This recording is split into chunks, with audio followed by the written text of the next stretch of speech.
ইস্পাহানি প্রথম আলো আন্তঃবিশ্ববিদ্যালয় ফুটবলের ঢাকা অঞ্চলের খেলার ষষ্ঠ দিনে জয় পেয়েছে United International University of Business, Agriculture and Technology এবং ফার ইস্ট ইন্টারন্যাশনাল ইউনিভার্সিটি।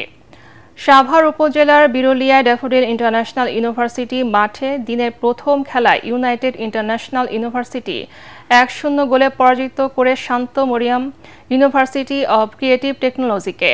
দ্বিতীয় ম্যাচে international University of Business, Agriculture and technology 2-1 ব্যবধানে হারায় ইউনিভার্সিটি অব লিবারেল আর্টস বাংলাদেশকে। দিনের শেষ ম্যাচে ফার ইস্ট ইন্টারন্যাশনাল ইউনিভার্সিটি 10-1 গোলের বিশাল ব্যবধানে হারিয়েছে প্রেসিডেন্সি ইউনিভার্সিটিকে।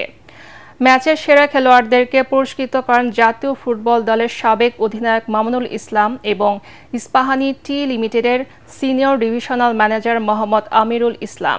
প্রতিযোগিতার মিডিয়া পার্টনার এটিএন বাংলা।